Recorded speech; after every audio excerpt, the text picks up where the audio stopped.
On the windswept coast of Geatland, young Beowulf stands firm, his muscular frame a testament to battles fought and won. His loyal men gather behind him, their faces hardened by the relentless wind and the promise of danger. The sea stretches before them, an untamed expanse mirroring the uncertainty of their quest. Each gust of wind seems to whisper tales of valor and doom as they prepare to embark. Beowulf's gaze is fixed on the horizon, his grim expression betraying a resolve forged in the fires of courage. Their ship awaits, a vessel carrying not just warriors, but the hopes and fears of a kingdom. The longboat slices through the churning gray waves, carrying Beowulf and his warriors towards the Danish shoreline. A lone Danish coast guard, cloaked in furs, emerges from the mist, his spear held in a wary grip. Suspicion clouds the coast guard's face as he confronts the arriving Geats, his eyes narrowed with caution. "Who are you, strangers, and what brings you to our land?" the coast guard demands, his voice echoing across the shore. Beowulf steps forward, his gaze unwavering.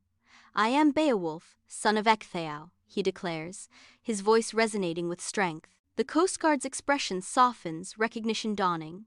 "Beowulf, the monster slayer? I have heard tales. Welcome, brave warrior."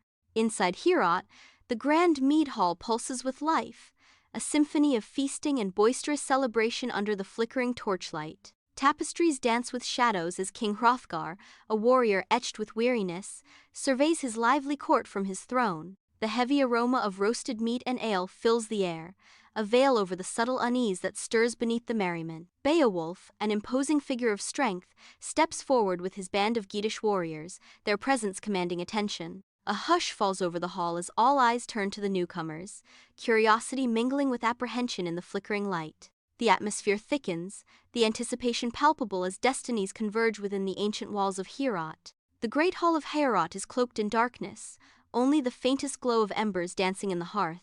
Suddenly, the doors splinter as Grendel bursts in, his eyes burning with malice, his monstrous form a silhouette against the night. Chaos explodes as Grendel unleashes his fury upon the sleeping warriors, their screams piercing the night as they scramble in terror.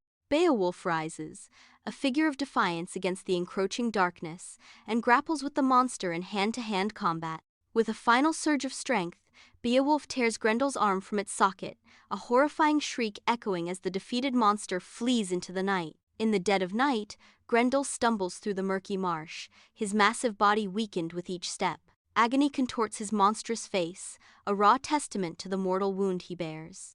The air hangs thick with the stench of decay, mirroring the creature's internal corruption. Unseen creatures keen a mournful dirge, their cries weaving through the desolate landscape. His suffering is deeply intertwined with the gnarled, desolate marsh, each mirroring the other's torment. The marsh mirrors his inner turmoil as he desperately attempts to seek shelter. Morning cloaks Heorot in a pall, the banners of past glories hanging limp, reflecting the kingdom's sorrow. Sunlight pierces through high windows, illuminating dust motes as Hrothgar, weary but regal, stands before Beowulf and his Geats. The king gestures, offering treasures of arm rings, golden torques, and a jeweled sword as reward for their hard-won victory. Unferth speaks, his voice laced with humility. "Beowulf, I spoke rashly before. My words were born of envy and fear.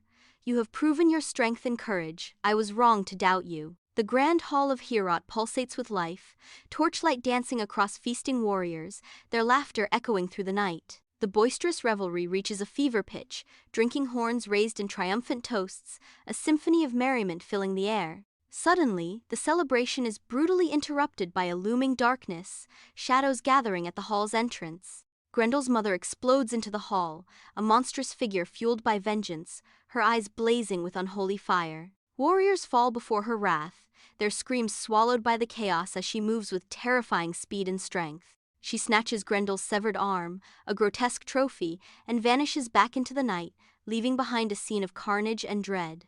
Beowulf and his warriors venture deep into the murky swamp, the humid air thick with the cloying stench of decay. They follow the faint, disturbed trail, each step a testament to the dread they seek to confront.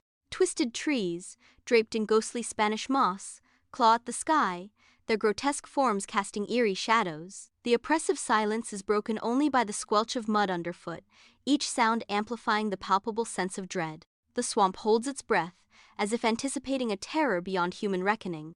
Beowulf dives into the murky depths, descending into the abyss. The underwater cave unveils itself as a grotesque gallery of death, bones scattered like forgotten relics. Decaying corpses float eerily, a testament to the lair's horrifying nature. Emerging from the shadows, Grendel's mother, a creature of immense power, reveals her terrifying form. The battle commences, a clash of titans in the heart of darkness.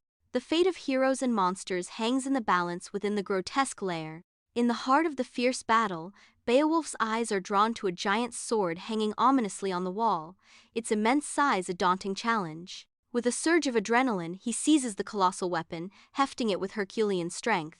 The giant sword crashes down upon Grendel's mother, the blow decisive and devastating. His gaze falls upon Grendel's lifeless form sprawled in the shadows.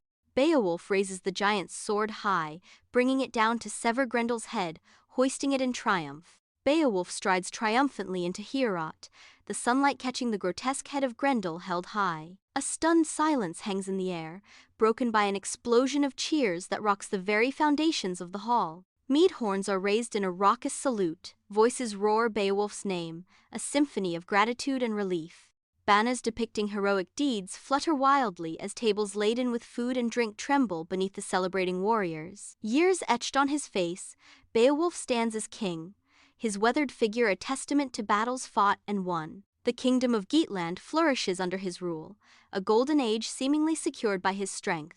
Yet shadows lengthen across the prosperous land, a subtle disquiet stirring beneath the surface. A sense of unease permeates the air, a silent omen hanging heavy over the kingdom's apparent peace. Beowulf surveys his realm, his gaze troubled, sensing the brewing storm that threatens to shatter the hard-won tranquility. Moonlight barely penetrates the high, arched windows of Beowulf's throne room, leaving shadows to dominate the ancient stone. A thief, a silhouette against the faint light, clutches a jeweled cup, its gems catching the sparse illumination. The air hangs heavy with the scent of dust and forgotten ages, a silent witness to the unfolding drama. From the depths below, a low rumble begins to build, a growing threat echoing through the throne room. Under the cloak of night, roaring flames engulf Geatland as the dragon descends, turning villages into infernos. The screams of terrorized villagers echo through the once peaceful countryside, a symphony of dread. Beowulf, his face a mask of grim determination, prepares for a battle that promises to be his last. A warrior's certainty settles upon him, steeling his resolve as he faces the fiery onslaught. Before the gaping maw of the dragon's lair, Beowulf stands ready, the air thick with the stench of sulfur and the promise of battle. The cave glimmers with hoarded treasure, a king's ransom reflecting the fiery glow in the dragon's eyes. Beowulf lunges, his shield raised against the inferno, a dance of defiance against the ancient beast. The clash echoes through the lair, a testament to Beowulf's strength and the dragon's fury, as the fate of legends hangs in the balance. Beowulf stands victorious above the fallen dragon, his armor torn, a mortal wound staining his side crimson. He collapses into Wiglaf's arms, his gaze drifting to the distant beckoning sea as his strength ebbs away. The relentless waves crash against the shore, a mournful symphony accompanying Beowulf's final breath. Wiglaf cradles the fallen hero, his face etched with grief, the heavy mantle of leadership settling upon his shoulders as he faces the uncertain future.